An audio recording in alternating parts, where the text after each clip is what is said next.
السلام علیکم ورحمۃ اللہ وبرکاتہ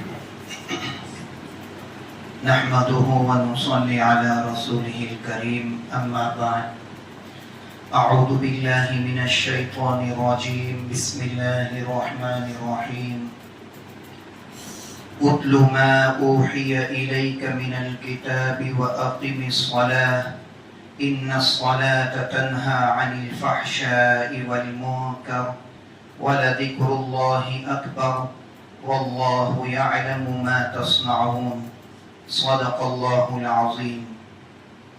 وقال النبي صلى الله عليه وسلم إن بين الرجل وبين الشرك والكفر ترك الصلاة أو كما قال عليه الصلاة والسلام. اللهم صل على سيدنا محمد وعلى آل سیدنا محمد وبارک وسلم. محترم دوستو اور بزرگو، نماز ایک اہم ترین عبادت ہے جو ہر بالغ مسلمان مرد و عورت پر فرض ہے. بعض عبادات ایسی ہیں جو کسی عذر کی وجہ سے انسان سے ساقط ہو جاتی ہے، معاف ہو جاتی ہے، لیکن نماز ایسی عبادت ہے جو کسی بھی صورت میں معاف نہیں ہوتی.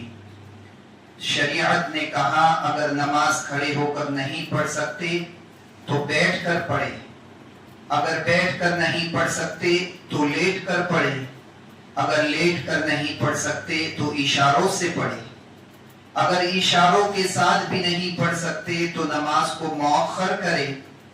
ٹھیک اور تندرست ہو جانے کے بعد ان نمازوں کی قضا پڑھے. غرض کسی صورت میں نماز معاف نہیں. اس سے نماز کی اہمیت کا اندازہ کیا جا سکتا ہے. نماز کی اہمیت اس قدر زیادہ ہے کہ نبی اکرم صلی اللہ علیہ وسلم نے اپنی وفات کے وقت امت کو جن چیزوں کی وصیت فرمائی ان میں سب سے زیادہ تاکید نماز کی فرمائی. بلکہ حضرت علی المرتضی رضی اللہ عنہ سے مروی حدیث صحیح کے مطابق آخری الفاظ جو آپ صلی اللہ علیہ وسلم کے زبان مبارک پر بار بار آتے تھے وہ یہی تھے: الصلاۃ الصلاۃ اتقوا اللہ فیما ملکت ایمانکم، کہ نماز کو لازم پکڑو اور اپنے ماتحتوں کے بارے میں اللہ تعالیٰ سے ڈرتے رہو.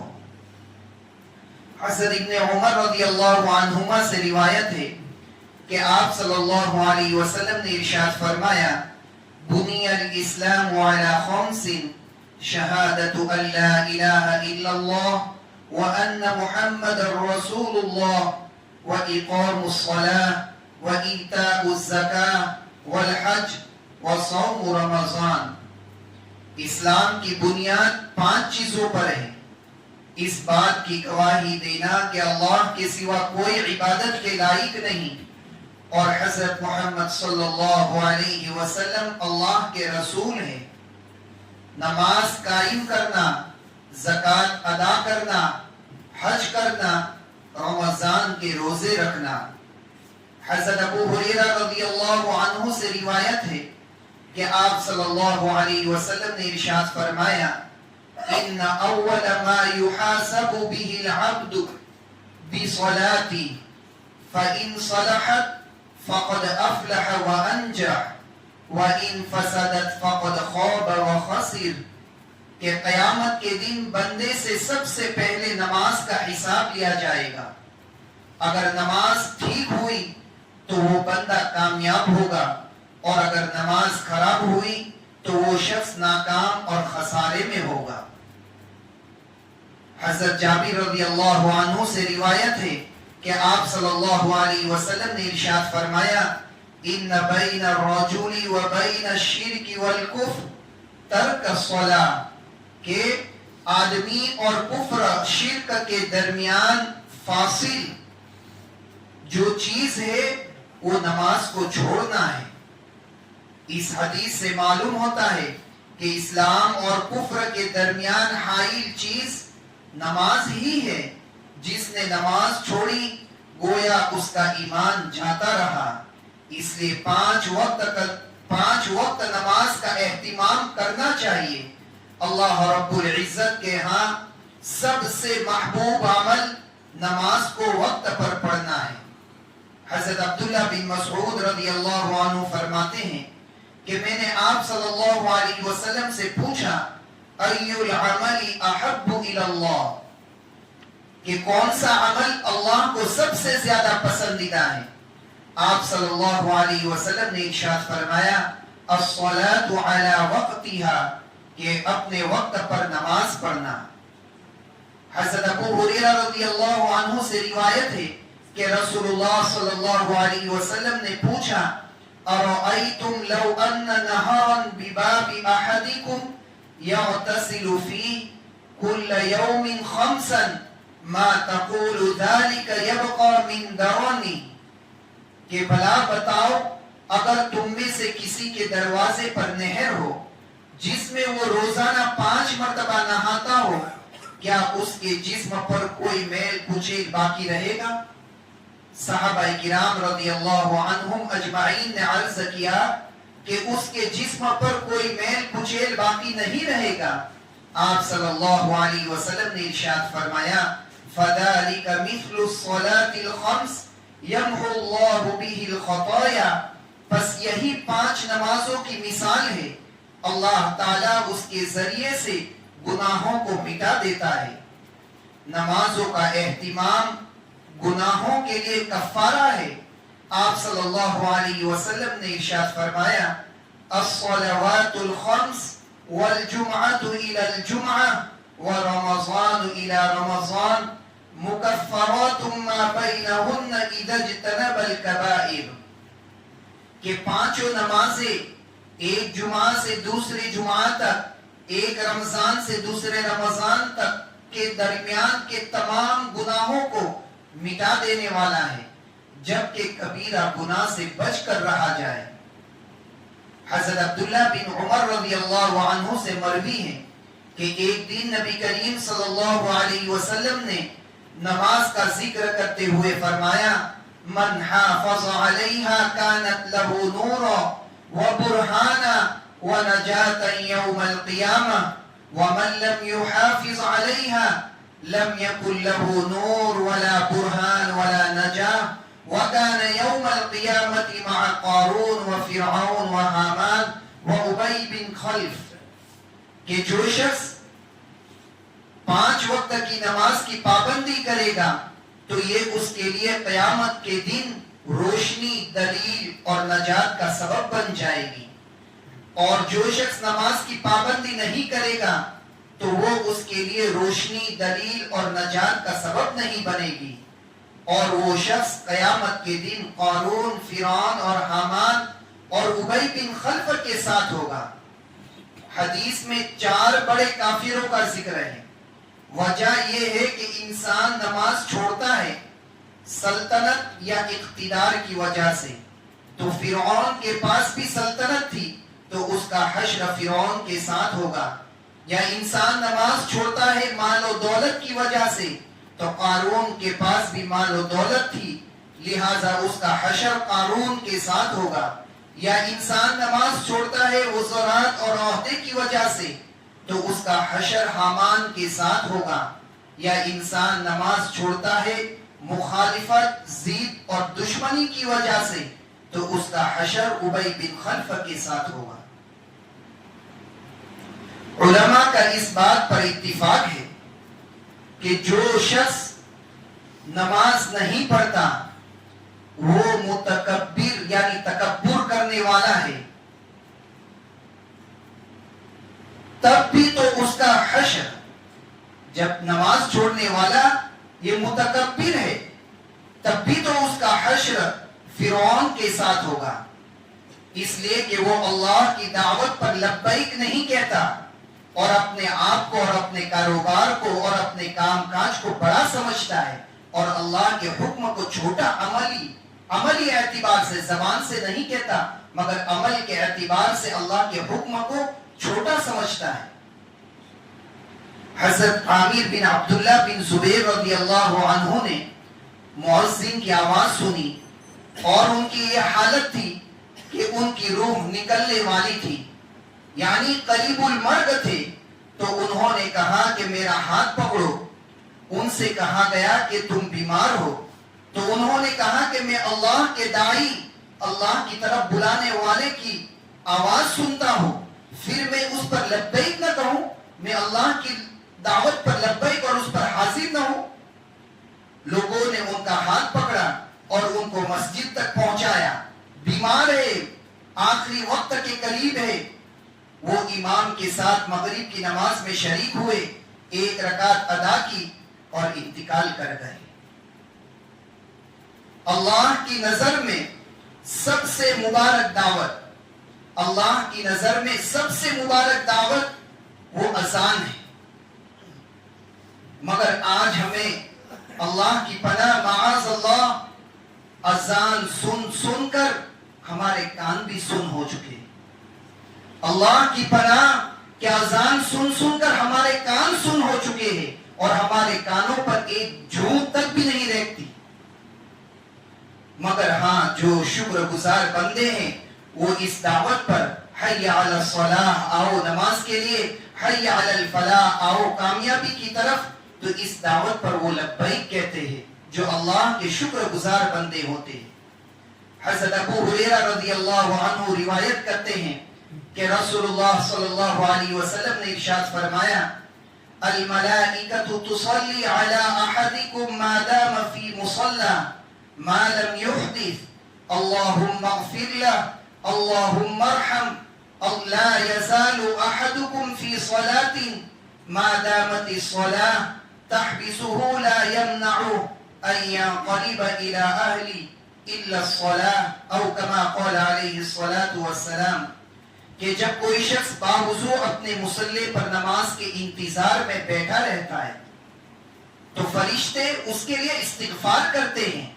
وہ کہتے ہیں کہ اے اللہ اس کو بخش دے، اے اللہ اس پر رحم کرو، اور سنو تم میں سے ہر ایک شخص گویا نماز میں ہے، نماز کے انتظار میں بیٹھے ہیں، وہ نماز ہی کی حالت میں ہے، جب تک کہ واپس گھر جانے سے نماز کے علاوہ کوئی دوسری چیز مسجد میں بیٹھنے کا سبب نہ ہو، صرف نماز ہی کے لیے بیٹھا رہا ہو تو وہ نماز ہی کی حالت میں ہے۔